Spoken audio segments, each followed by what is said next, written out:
More than any other industry, tattoo artists face discrimination for perceived ties with criminality and misconduct. While the industry has moved on from the unfair stereotyping, the government has extensively doubled down on insurance premiums and made life as tough as possible for these artists.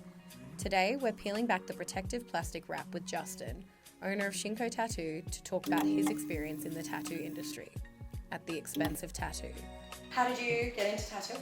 It's just something that I wanted to do when I was younger. Growing up in the country, there wasn't a lot of opportunities, so I had to move about 700 k's, do an apprenticeship. There's a foot in the door that I needed.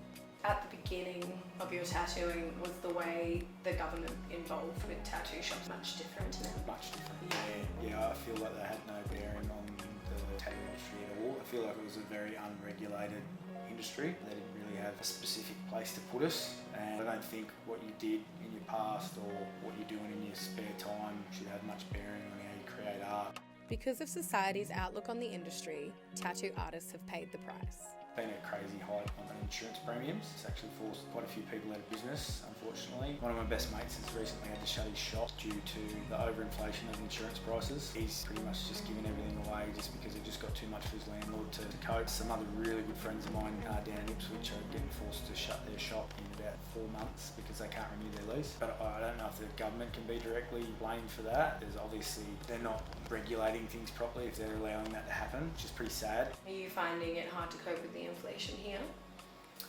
Not yet, but it's definitely coming. It will come. I think we had a $4,000 increase last year, which is, it's not ideal, and you've got to absorb those costs. All of us as a shop, as a team, that puts pressure on all of us. It's not to the point where the doors are going to shut, but if it does come to that point where the increases are that ridiculous, then it'll be something that we've got to look at.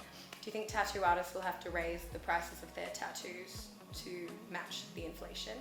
I think it's probably inevitable at some stage, hopefully not in the near future, but I think people will have to adjust their pricing accordingly. But if it gets to that point, those ridiculous amounts of premium increases, it'll just force a lot of people out of business in general because the prices can't inflate to that price to meet absurd premium increases like that. It doesn't work out, like not for an average small business just trying to just get by and make a living. It just won't work out. You can't charge people like $300 an hour. It's not fair on the customer. And you try and look after your customers as best you can because they're your bread and butter. And as you know, you form relationships with those people and they become your friends. So you don't want to gouge at your customers because then it's not fair on anybody. Do you think this is the career you'll have forever? I hope so. I definitely hope so. I'd like to think that I can hang around that long and keep it forever, but who knows what the future holds. The tattoo profession has been around for over 3,000 years. It has evolved and become a stapled part of modern society.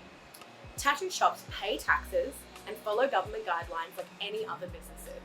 A lot of tattoo artists own homes, have families to feed and bills to pay. So why is it that tattoo shop owners find themselves facing exuberant increases in insurance premiums on a regular basis? Let's not forget, a tattoo shop is simply a small business trying to create art.